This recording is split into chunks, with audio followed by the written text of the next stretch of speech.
नमस्कार दोस्तों।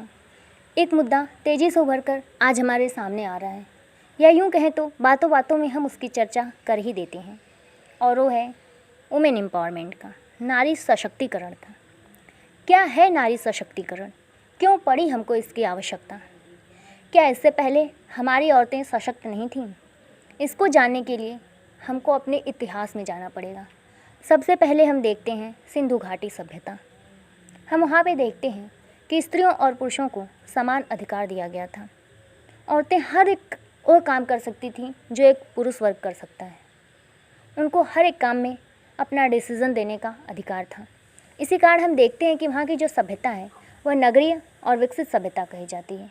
लेकिन फिर ऐसा क्या हुआ कि औरतों का शोषण होना शुरू हो गया। फिर भारत पे तुर्कों का अटैक होता है। भारतीय राजाओं में एकता के अभाव के कारण तुर्क उनको युद्ध में हरा करके भारत की केंद्रीय सत्ता में अपना आधिपत्य स्थापित कर लेते हैं। और जब वह राजाओं या सैनिकों को युद्ध में हराते हैं तो उनकी पत्नियों के साथ विवाह करते हैं और उनका शोषण करते हैं।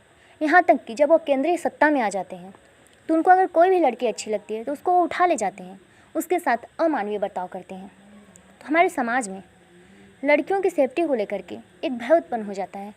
लोगों को लगता है कि अब लड़कियाँ सुरक्षित नहीं हैं, तो लोग उनको अपने घरों के अंदर रखना शुरू कर देते हैं, एक पर्दे के अंदर रखना शुरू कर देते हैं।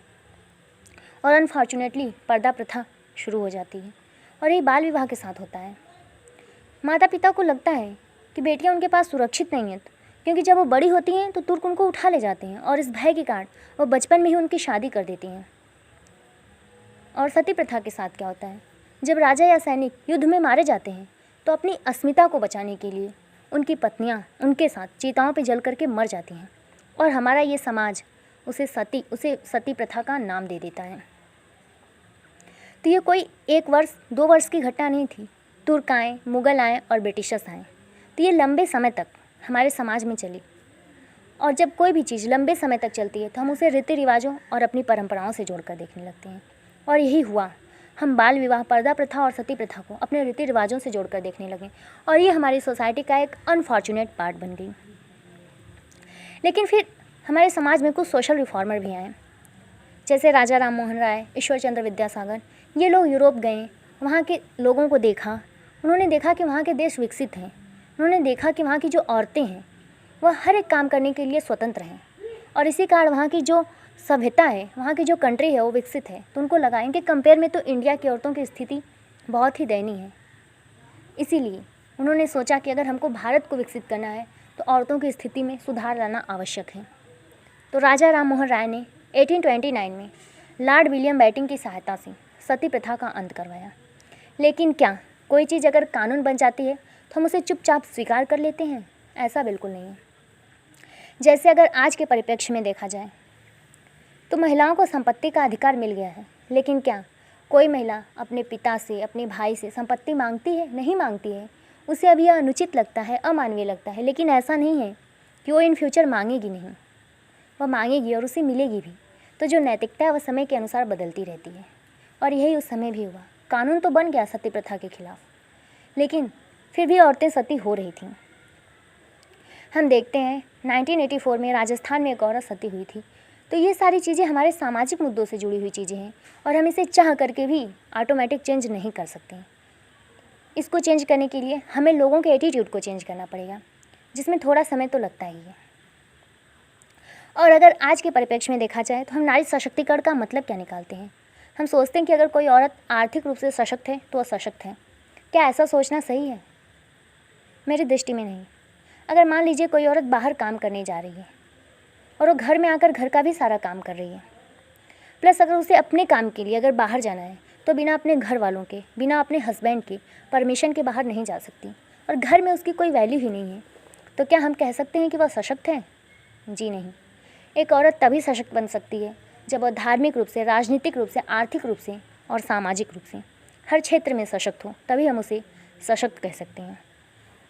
और अगर आज देखा जाए तो औरतें सशक्त क्यों नहीं हो पा रही हैं? इसके पीछे बहुत सारे कारण हैं, जैसे धर्म।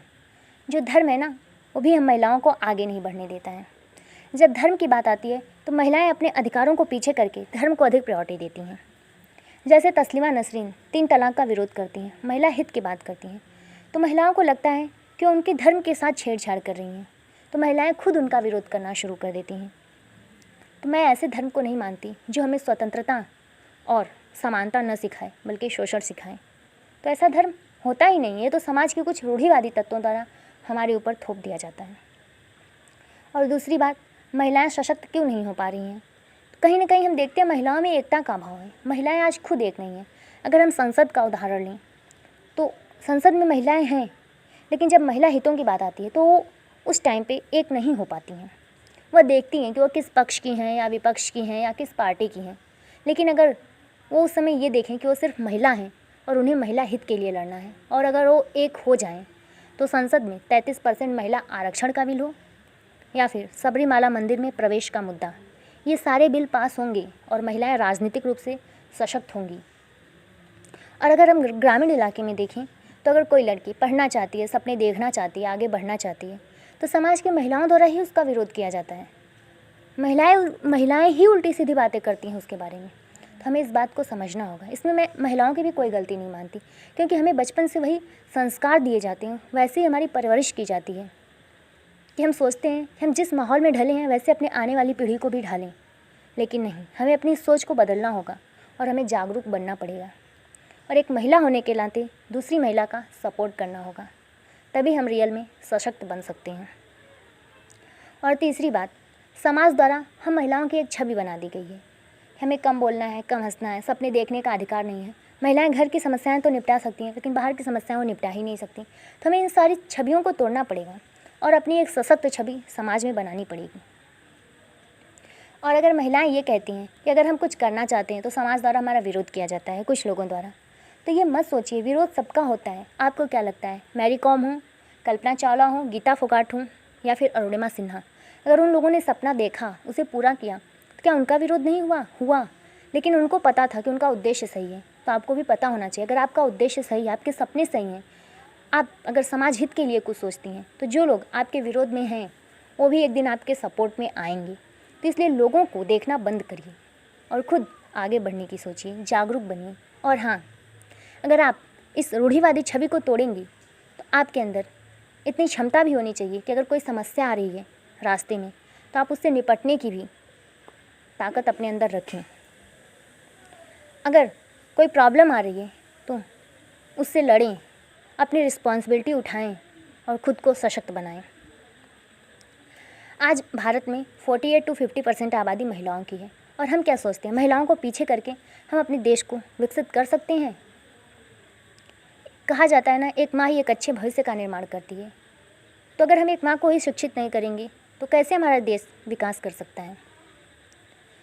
कहा गया है, we educate a man, only educate a man, but we educate a women, we educate a generation. तो हमें इस बात को समझना होगा। अगर हम लॉजिकल वे में देखें तो IMF की रिपोर्ट के अकॉर्डिंग अगर भारत की महिलाएं पुरुषों के समान श्रम बल में अपना योगदान दें तो भारत की GDP 27% बढ़ सकती है। लेकिन सोचिए, हम महिलाओं को पीछे करके अपने देश को कितना पीछे लेकर के जा रहे हैं। हमें इस बात को समझना होगा और हमें महिलाओं को समाज में सशक्त और शिक्षित बनाना पड़ेगा नहीं, महिलाओं को खुद बनना पड़ेगा। मैं स्पेशली महिलाओं से रिक्वेस्ट करना चाहती हूँ, अगर आप लोग चाहती हैं आपका देश आगे बढ़े, आपका देश विकसित हो, आपका देश सशक्त बने, तो आपको खुद विकसित बनना पड़ेगा, सशक्त बनना पड़ेगा, क्योंकि ये आपको भी पता है आपके विकास में देश का विकास निहित है। तो आप खुद आगे आइए, अपनी जिम्मेदारियों को उठाइए और एक सशक्त छवि समाज में बनाइए। मेरी इस वीडियो को देखने के लिए थैंक यू सो मच। जय हिंद।